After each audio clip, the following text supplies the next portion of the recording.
Франция, от Бордо. До тук пиша Турция. Се ходи. От Бордо, от Франция, до тук е, до Мусала и дошло пиша. Къде е, Валя, не съм го питал, нищо. То аз не причом. Обаче, човека като ме вижда тако, върви, се обръща, дава си ръката. Помагат. Българин няма да го направи.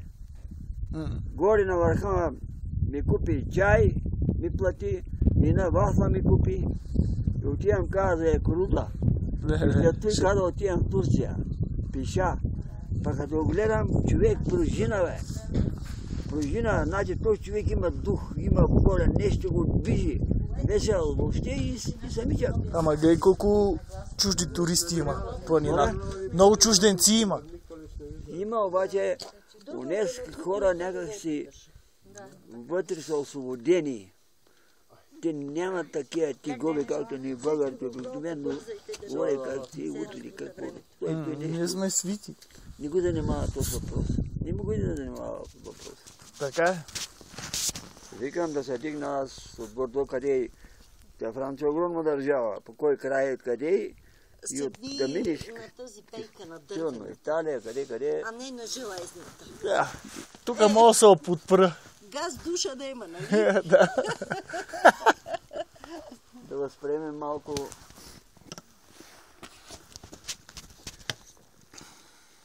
Нека му е студено.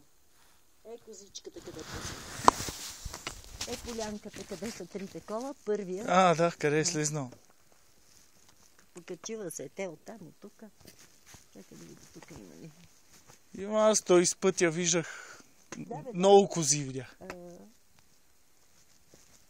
Първите години на демокрацията. Някога аз, когато бях чорак, то не съм изял много нормален, ама отгоре до тук е долу, е там до нулата и остана без подметки. Ама сега пария ме дадеш, няма да мина оттам. Така е. За всяко нещо си има времето. Всеки луд с номера си. Да. Некой ще каже, и аз на тия години няма да седим тук, обаче разбутва се времето, разбутва се. Те го дадаха за днеска и утре нещо променливо. Днеска го дават преваляния, утре даже по-сериозно да вали. Тук никоя прогноза не е меродавна. Да, защото тя се променя. Ще вали на отделни места. Винаги попадаме от това отделно място. Кажат ли ще вали, ще превали в планинските райони и тук задължително. И да не вали то за 5 минути. Се скупчат облаци. Аз на тях не че не им вярвам. Те от тях има, как да кажа, големи артисти са иначе. Умеят. Така и въобще. Това е опит, въобще, житейски опит. Натрупане на знания, каквото ще наблюдение. Тя си е сложна наука, метрологията. Сложна. Но, например, Сложна е. аз получих една книжка от Доминик Блюмер. Наистина сложна. С много хаотични явления. Гледаш го, върви натам, ама ти трябва да го знаеш какъв е този облак. Не знам дали си чувал, ама тук срещнах едно човече е чувал. Доминик Блюмер, само че не съм сигурен дали е французен какъв е. Дава там доста правила. Къде го срещна? Повече. Тук? Той спа тук. Ага. Моля? Спа тук. Да, той какъв е този човек? Тук спа. Срещу тебе. Кога си загуби възглавницата. Да. Той може, обаче аз като съм вътре ептен. Спа на другото легло. Стана въпрос за времето. Има се ритуал. Той утре тръгнал от Франция. Искам такова време. Дето ми разправя той за него. Да. И какво става? Има ритуал специален, го описва и то с простичко. Утре пожелава се да имаш хубаво време. Господ ти го... И получаваш хубаво време.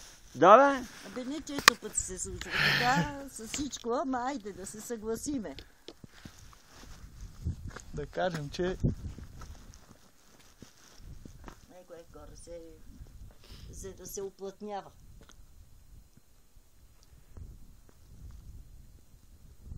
Преди няколко години, не знам кога беше точно, 2 или 3 дни, тук беше красив, неповторим златен залез. Нито един залез с другия не е еднакъв. Моля? Винаги е различен. Никога не е еднакъв. И Да, всекога е обаче красив. тогава се удивих. Цялото небе, всичкото и всичко в злато. В злато. И продължава надолу, да знам докъде. Ела да ти покажа индианската глава, да я снимаш, докато чакаш Моите хора. твоите хора. И тук да си оставя чашката после. Ама вземи се, ако искаш. После ще я долеме. Дали се върнем от тук? Абе, тук сме, тук.